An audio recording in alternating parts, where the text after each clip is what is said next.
안녕하세요. 신성대학교 작업치료과 2025년도 신경과학 강의를 맡게 된 작업치료사 서혜진입니다. 강의에 들어가기 앞서 여러분께 한 가지 질문을 먼저 드리고 시작하겠습니다. 우리는 왜 신경과학을 배워야 할까요? 현재 제 목소리가 잘 들리실까요? 선생님들은 지금 현재 강의를 듣기 위해서 컴퓨터 앞에 앉아서 볼펜을 잡고 계시거나 아니면 태블릿을 사용해 가지고 강의를 들으실 준비를 마치셨겠죠? 이러한 상황만 보고 얘기를 해보겠습니다. 선생님들께서는 지금 강의 수강이라는 과제를 해결하기 위해서 편안하게 오래 집중할 수 있는 자세를 구성했고 시각적으로 영상을 보고 있으며 제 목소리를 잘 듣기 위해서 귀를 기울이는 것 같은 감각을 사용하고 계십니다. 이렇게 우리는 환경 안에서 올바른 몸의 정렬과 상황에 맞는 참여를 위해서 신체 운동과 감각 정보를 사용하게 되는데요. 이 모든 수행은 몸과 머리 안에서의 신경학적인 상호작용을 통해서 이루어지게 됩니다. 이라는 느낌을 좀 받으셨을까요? 더 나아가서 신경과학을 공부한다는 것은 나 자신의 현상을 이해하는 것에서 그치는 게 아니라 치료사로서 환자분의 질환에 대해 판단하고 예측하며 올바른 치료 접근을 할 수 있어야 되기 때문인데요. 왼쪽 하단을 보시게 되시면은 제가 진단명을 예시로 올려놓아 봤습니다. 여러분이 앞으로 임상 현장에 나가게 되면은 클라이언트 분을 만나기 전에 반드시 차트를 확인하고 그 안에 기재된 진단명을 먼저 보게 될 것인데요. 진단명을 확인하는 이유는 단순하고도 명확합니다. 진단명을 통해서 손상된 부위를 파악할 수 있고 손상된 부위에서 나타날 수 있는 기능적인 문제를 예측하고 이를 기반으로 치료 접근 방향과 계획을 세우기 위해서입니다. 오늘부터 시작되는 신경과학 강의를 통해서 여러분은 신경계의 각 부위의 위치와 기능을 정확하게 이해하게 될 것입니다. 이러한 지식은 앞으로 여러분이 환자를 평가하고 치료 전략을 세울 때 임상 판단에 든든한 기초가 되어줄 겁니다. 본격적으로 첫 번째 강의를 시작하도록 하겠습니다. 오늘 첫 시간의 주제는 신경계통의 구성과 발생입니다. 먼저 신경계통이 어떤 구조로 이루어져 있고 어떤 역할을 담당하는지 전체적인 개요를 살펴보고 그 다음에는 신경계통의 분류에 대해 알아보고 신경계가 우리 몸에서 어떻게 발생하고 발달하는지에 대해 차례로 설명드리겠습니다.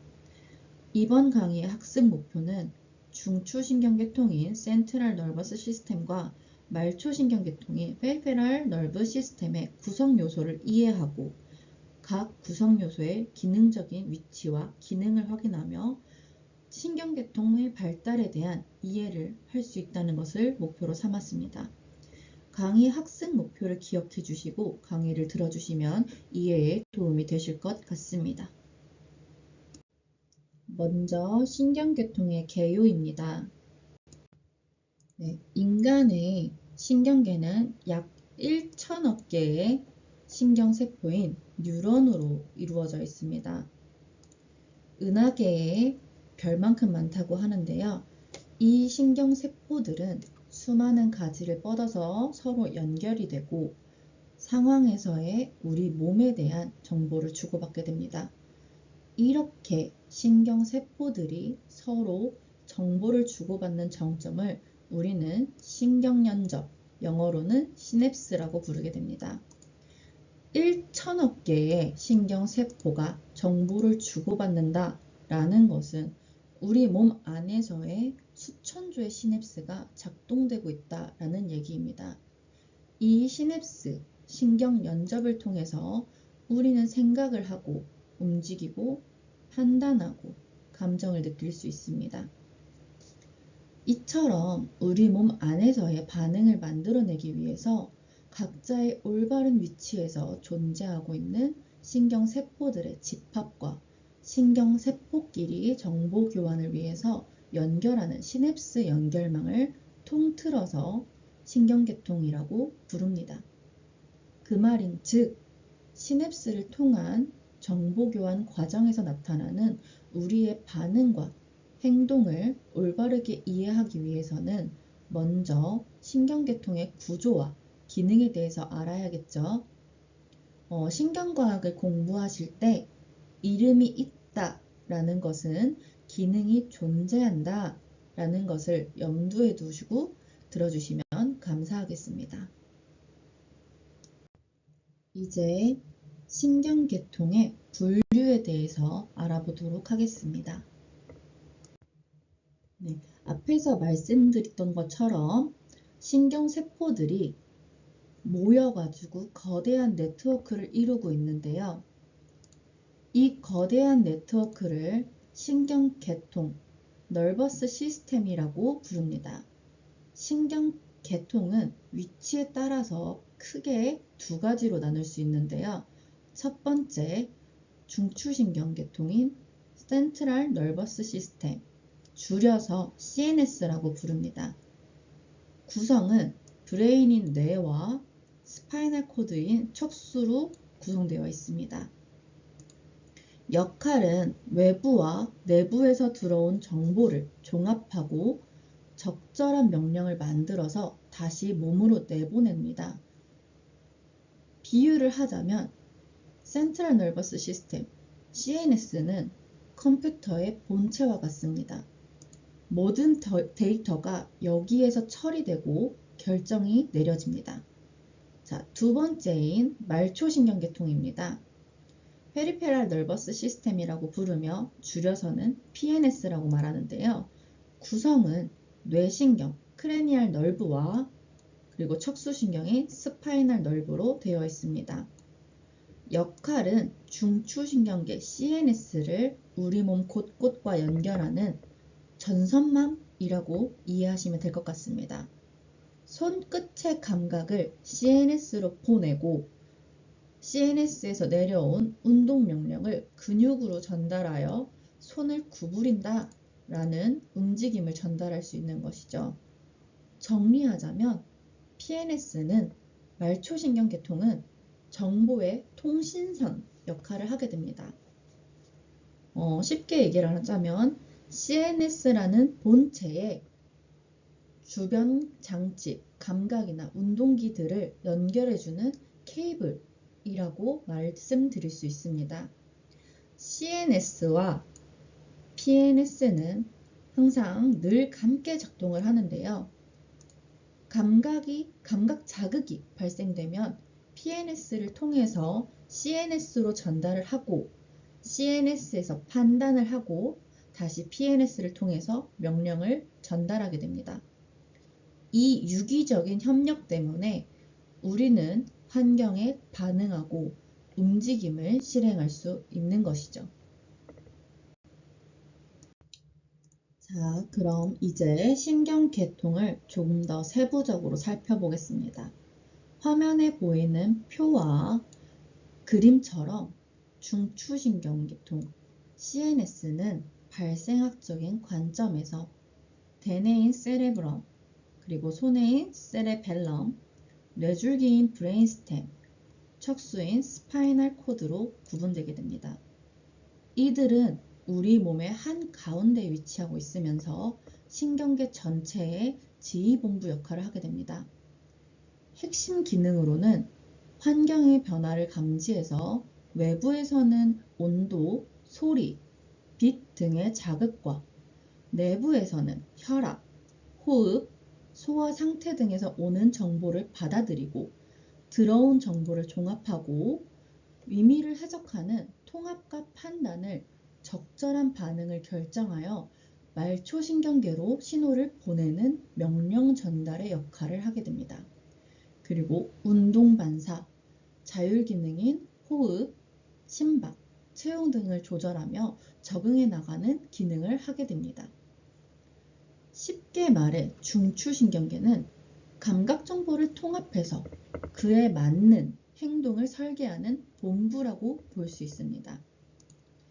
임상에서 만나는 많은 신경계 환자분들이 바로 이 CNS 손상을 가지고 있는데요.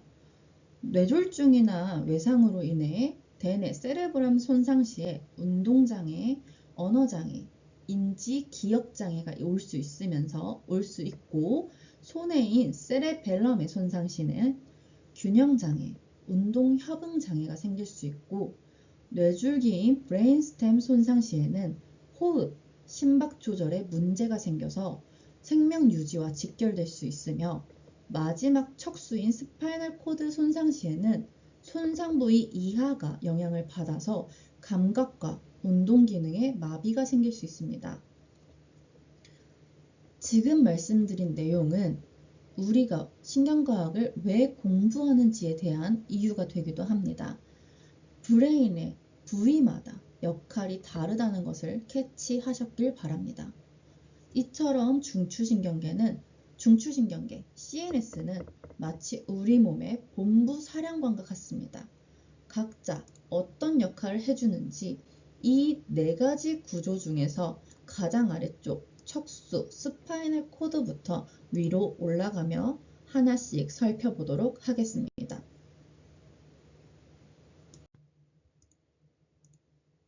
제일 먼저 척수에 대해서 알아보도록 하겠습니다. 스파이널 코드는 우리 몸의 피부, 관절, 몸통, 팔, 다리의 근육에서 감각 정보를 받아들이고 그 정보를 처리해서 다시 운동 명령을 내보내는 중요한 역할을 하게 됩니다. 촉각, 통증, 온도, 위치 감각 등의 감각 입력과 내가 의도적으로 하는 움직임인 수위 운동과 무릎 반사나 뜨거운 물체에 손이 닿았을 때 빠르게 손을 빼는 반응 같은 운동 출력인 반사 운동을 하게 되지요. 또한 척수는 내장기관으로부터 오는 감각 정보를 모으고 심장, 위, 장 등의 여러 내장 기능을 조절하는 신경세포도 가지고 있습니다. 쉽게 말씀드리자면 스파이널 코드는 신체와 뇌를 연결하는 역할을 하게 됩니다. 척수에는 말초신경계에 속하는 척수신경인 스파이널 너브가 있는데요. 총 31쌍이 연결되어 있습니다. 목신경인 서비칼 너브 8쌍, 가슴신경인 소라식 너브 12쌍, 허리신경인 룸바 너브 5쌍, 엉치신경인 세이크랄 너브 5쌍, 그리고 콕시얼 너브 꼬리신경 1쌍 이렇게 존재하게 되는데요. 여기서 문제입니다. 목뼈는 우리 서비칼은 7개인데 왜 서비칼 너브, 스파이널 너브는 왜 8쌍일까요? 사실 C1에서 C7의 신경은 목뼈 위쪽에서 나오게 되는데 C7의 목뼈와 제1 등뼈 사이에서 C8 신경이 하나 더 나오기 때문입니다. 그래서 7개의 서비칼은 7개의 뼈인데 신경은 8쌍이 되는 겁니다. 외우실 때 7개의 목뼈, 서비칼 버테브라가 있는데 신경은 8쌍이라는 점 꼭 기억하시길 바랍니다. 자, 다시 돌아와서 각 척수신경은 2가지 신경섬유로 구성되어 있는데요. 피부, 근육, 내장기관에서 들어오는 감각 정보를 척수로 전달하는 감각신경섬유인 에이프런트 파이버와 척수에서 나온 운동 명령을 뼈대 근육, 내장 근육으로 전달하는 운동신경 섬유인 이퍼런트 파이버로 구성되게 됩니다. 한쪽 길은 감각 신호가 올라오고 다른 길은 운동 명령이 내려가는 겁니다. 자, 정리합니다.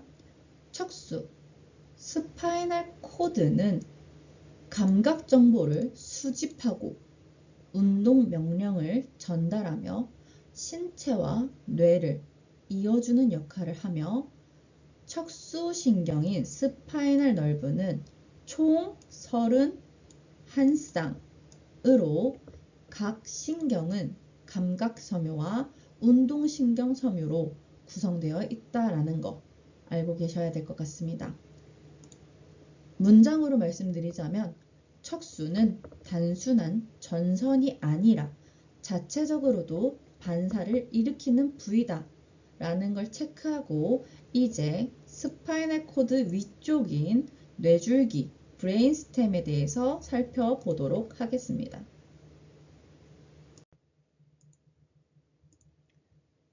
뇌줄기 브레인스템은 위에서부터 중간내인 미드브레인, 다리내인 폰즈, 순내인 메듈라로 구성되어 있습니다. 뇌줄기의 주요 기능으로는 첫 번째, 통증, 온도, 압력과 같이 전신에서 오는 일반 감각과 머리에서 오는 특수 감각인 시각, 청각, 미각, 평형 감각 등의 감각 처리를 해주게 됩니다. 두 번째는 생명 유지의 기능인데요. 뇌줄기를 자세히 보시면 하얀색으로 얽혀있는 부분이 볼 수 있을 겁니다. 그 부분을 우리는 그물체, 레티큘러 포메이션이라고 부르게 되는데요. 그물체, 레티큘러 포메이션의 구조는 신경세포들의 네트워크라고 말씀드릴 수 있습니다. 폰즈의 중간 높이를 기준으로 위쪽은 의식, 각성 등의 역할을 해주고 중간 높이 아래로는 호흡, 심박동, 체온, 맥박 등의 생명 유지를 담당하여 생명 유지의 기능을 하게 됩니다. 또한 브레인스템에서는 척수에서 스파이널 너브가 나오는 것처럼 뇌줄기에서도 12쌍의 뇌신경인 크레니얼 너브가 나오게 됩니다.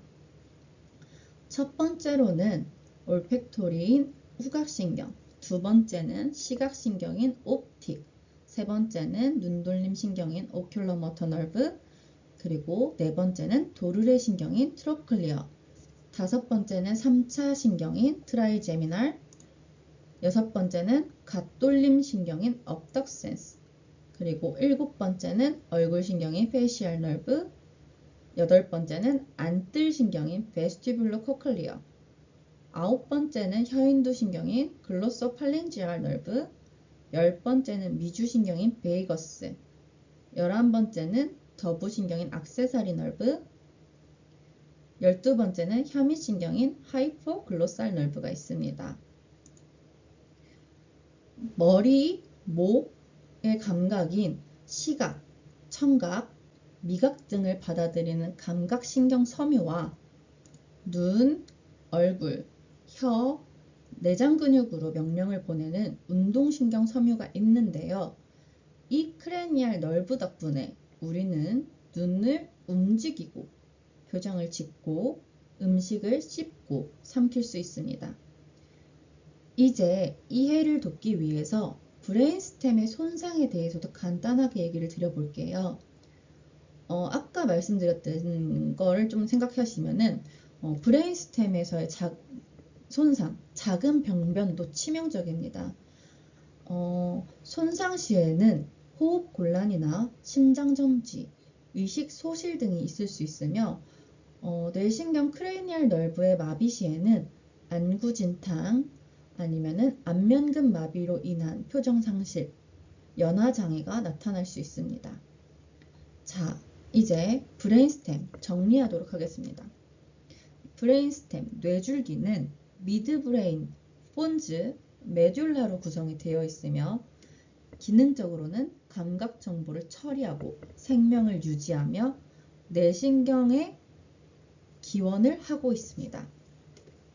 또한 브레인스템에 있는 그물체 레티큘러 포메이션은 의식과 각성과 생명 유지의 핵심이라는 것을 알고 계시면 좋겠습니다.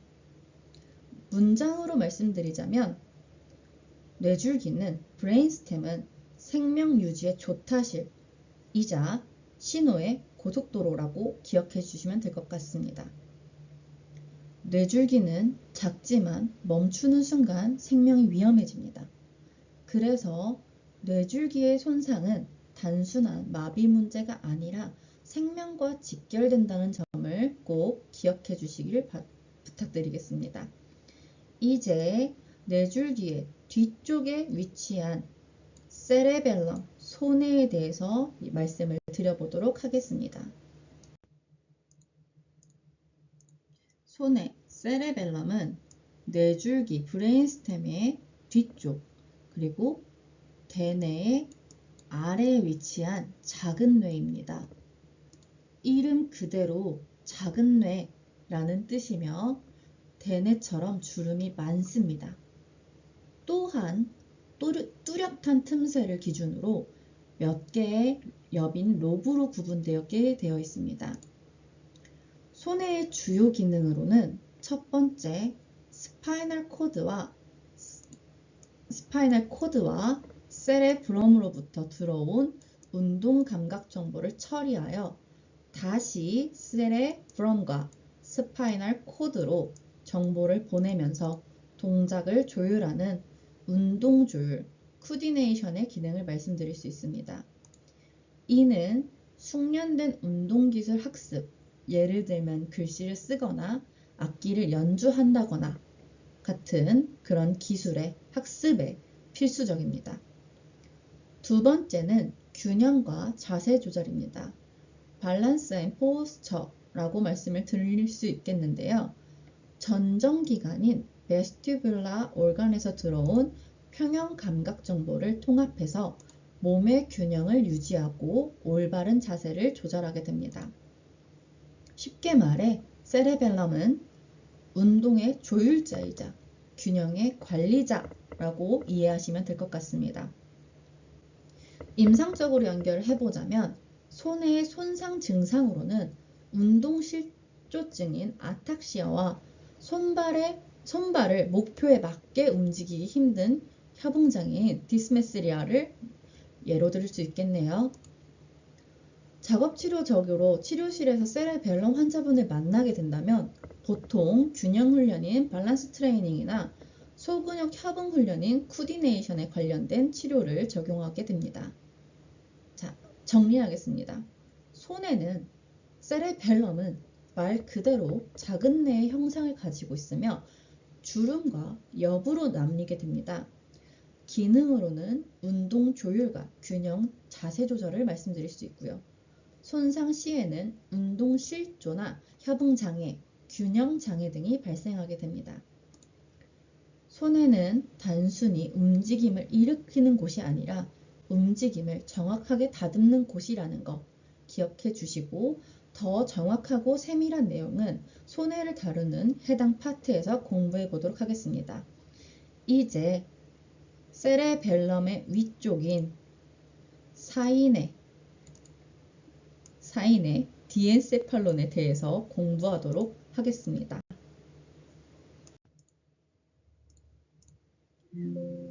사이뇌는 이름 그대로 대뇌인 세레브럼과 뇌줄기, 브레인스템 사이에 위치합니다.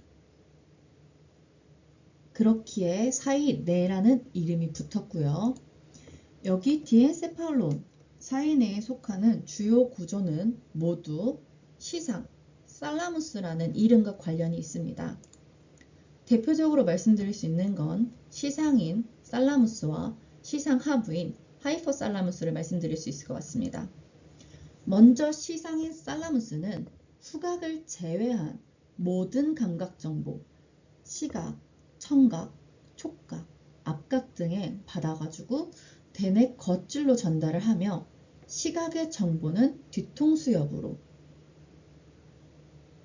청각의 정보는 관자 옆으로, 촉각과 압각의 정보는 파리에탈 로브로 보내주는 중개소의 역할을 하게 됩니다. 또한 손해인 세레벨럼과 기저핵인 바닥핵인 베이잘 갱글리아에서 올라온 정보를 대뇌 운동 영역으로 전달해서 운동 계획, 조절, 운동 중계의 역할을 하기도 하고 둘레 계통의 림빅 시스템과 연결되어 감정 및 기억에 관여하기도 합니다. 마지막으로 뇌줄기의 그물체인 레티큘러 포메이션과 연결되어 깨어있기, 집중 유지 같은 의식과 각성 상태에도 관여를 하게 됩니다. 이처럼 시상은 뇌 속의 정보 관문, 게이트웨이로 모든 신호가 이곳을 거쳐서 대뇌인 세레브럼으로 들어가게 됩니다. 다음은 시상하부입니다. 위치는 살라무스의 앞쪽 아래에 있으며 작은 구조이지만 핵심 기능을 담당합니다. 기능으로는 심장박동, 혈압, 체온, 소화, 땀 분비 등의 자동적 기능을 관리하는 자율신경을 조절하고 뇌하수체와 연결되어 호르몬을 조절하는 호르몬 분비의 중추이자 갈증, 배고픔, 수면, 성적 욕구 등 생리적 욕구를 조절하기도 하며 림빅 시스템인 둘레 계통과 연결되어서 감정 반응과 행동에 영향을 미치기도 합니다. 결론은 시상 하부인 하이포살라무스는 몸의 온도 조절기 그리고 호르몬의 컨트롤 타워라고 이해하시면 수월하실 겁니다. 임상으로 연결지어서 말씀드리자면 살라무스의 손상 시에 감각장애, 특히 편측 감각 소실이 되며 인지, 정서의 변화가 있을 수 있습니다. 그리고 하이포살라무스의 손상은 체온 조절 이상, 식욕, 갈증장애, 수면장애, 내분비 이상으로 인해 당뇨병, 합병증, 그리고 성장 호르몬 문제 등이 생기게 됩니다. 정리하겠습니다. 디엔세팔로는 세레브럼과 브레인 사이에 위치하고 있으며 주요 구조로는 살라무스와 하이포살라무스가 있습니다. 여기서 살라무스의 역할은 감각과 운동신호의 중개소, 그리고 하이포살라무스는 자율신경과 호르몬의 조절센터, 욕구와 감정의 연결자라고 이해하시면 될 것 같습니다. 이제 인간의 고차원적인 사고와 행동을 주관하는 세레브럼으로 넘어가도록 하겠습니다.